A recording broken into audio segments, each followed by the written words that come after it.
Maharashtra ഉപമുഖ്യമന്ത്രിയും NCP ദേശീയ അധ്യക്ഷനുമായ അജിത് പവാറിന് വിമാനാപകടത്തിൽ ദാരുണാന്ത്യം.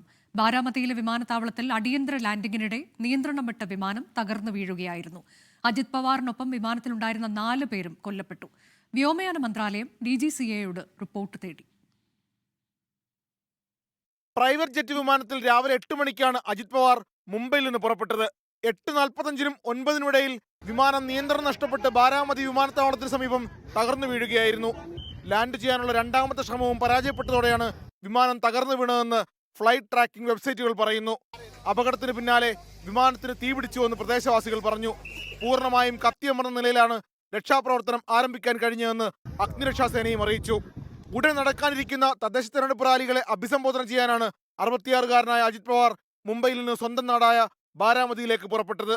വിമാനത്തിൽ അജിത് പവാറിന് പുറമെ PSOയും ഒരു അറ്റൻഡറും 2 ക്രൂ അംഗങ്ങളുമാണ് ഉണ്ടായിരുന്നത്. അജിത് പവാർ ഉൾപ്പെടെയുള്ളവരെ സമീപത്തെ സർക്കാർ ആശുപത്രിയിലേക്ക് എത്തിച്ചെങ്കിലും മരണം സ്ഥിരീകരിക്കുകയായിരുന്നു. എയർക്രാഫ്റ്റ് ആക്സിഡന്റ് ഇൻവെസ്റ്റിഗേഷൻ ബ്യൂറോ സംഭവത്തിൽ അന്വേഷണം പ്രഖ്യാപിച്ചിട്ടുണ്ട്. മഹാരാഷ്ട്ര സർക്കാരും അപകടത്തിൽ അന്വേഷണം പ്രഖ്യാപിച്ചു. BSR എന്ന കമ്പനിയുടെ ഉടമസ്ഥതയിലുള്ള ലിയർജെറ്റ് വിമാനമാണ് അപകടത്തിൽപ്പെട്ടത്. ഇതേ ലിയർജെറ്റ് വിമാനം 2023 സെപ്റ്റംബറിൽ മുംബൈയിൽ തകർന്നു വീണിരുന്നതായും റിപ്പോർട്ടുണ്ട്. 24 മുംബൈ. ലോകത്തെവിടെയായാലും ഏത് സമയത്തും 24 വാർത്തകളും ഓഗ്മെന്റഡ് റിയാലിറ്റി പാക്കേജുകളും എക്സ്പ്ലെയിനറുകളും വിശദമായി കാണാൻ ഞങ്ങളുടെ YouTube ചാനൽ നിങ്ങൾക്ക് സബ്സ്ക്രൈബ് ചെയ്യാം.